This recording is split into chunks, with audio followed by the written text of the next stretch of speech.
Hi, I'm Emily Smith. I'm the Executive Director of Wyoming Guardianship Corporation, and I'm here to talk about what we used our grant funding for, which was a project that we called the Financial Independence Project at Wyoming Guardianship Corporation.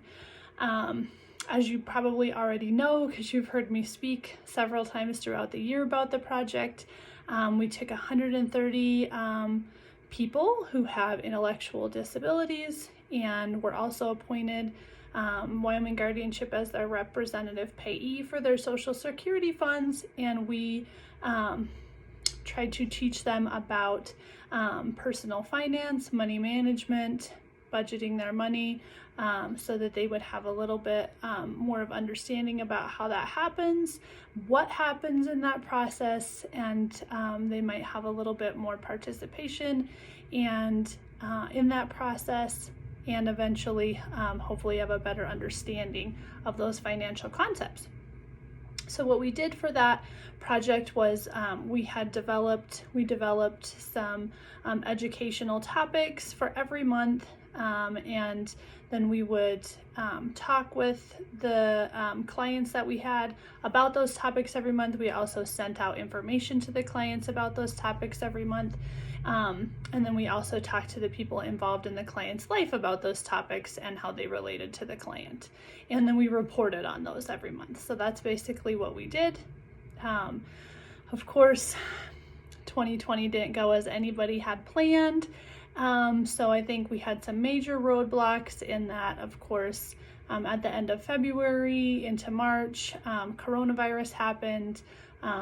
Since March, Wyoming Guardianship has been mostly at home. We do have some people in our rep payee program working in the office on a limited basis, but I think it threw a wrench in probably everybody's process, because that's not what anybody was expecting, and that's not how we intended to provide our program. So I do think that the program went much better than I expected after I looked at the surveys. We had about 24% of our participants respond on the surveys. In the beginning,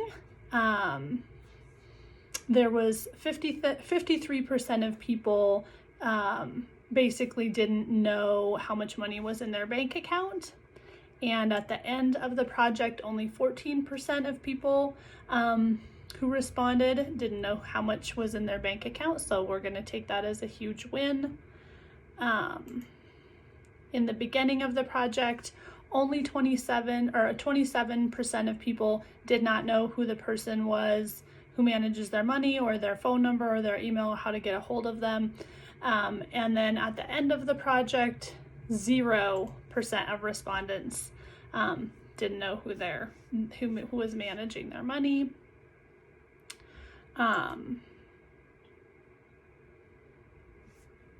We used TrueLink cards for this project. TrueLink is a company that provides debit cards.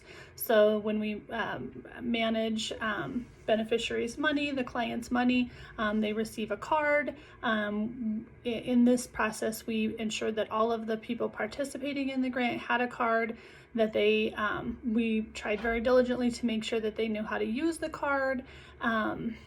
And we think that cards are super important because everybody has a card.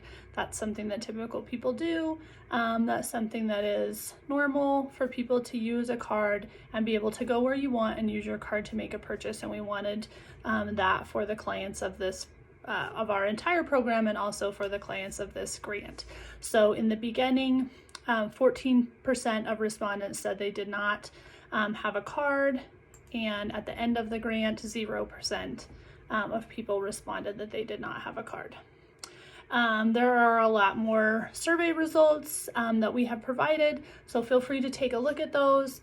One other one I just want to say at the end, because I think it's pretty important. Well, there's a couple. So in the beginning of the grant, 46.5% of respondents did not know what their income was.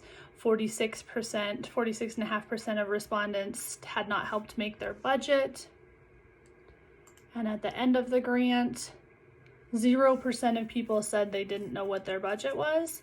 and only 14% of people said they did not help make their budget. So we think those results are pretty great. And again, honestly, we were kind of shocked by how well that went, just because we felt like 2020 was such a mess. We also had some turnover in the program. We had a longtime staff person who retired in the middle of the grant process. So in addition to having issues with 2020 and coronavirus, we also had some turnover. We also had stimulus checks, which were great for people, but they did throw a wrench in our process, because all of a sudden people had an extra $1,200 to spend, and it caused a lot of confusion and chaos and people not knowing what was going on. And so we managed that, and we incorporated it into the grant process, like how to saving money, what to do with your stimulus money, and how to spend it, what's it want and what's a need, all of these things that we were already talking about. We sort of incorporated the stimulus into that. And it actually worked rather nicely, but it was very time consuming and very difficult to manage.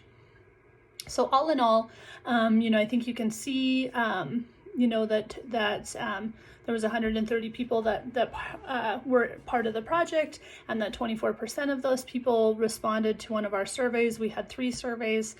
You can see the survey results. We think that the project went well.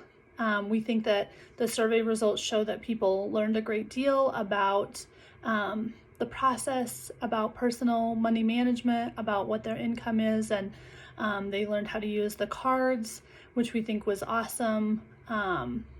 They just learned a lot about budgeting and being involved in the process.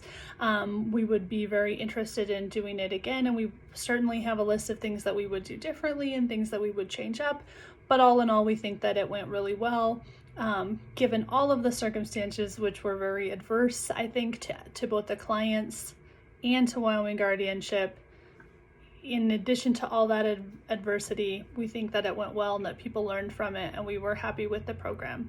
If you have any questions, I'd be happy to answer those if you want to reach out to me. My email address is Emily, EMILY, @yoguardianship.org. Kayla or Shannon can provide that for you, and I'd be happy to answer any questions that you have about the program, since I wasn't able to be there in person. Thanks so much for giving us the opportunity to provide this service for people, and I hope that we did a job that you could be proud of. Thanks so much.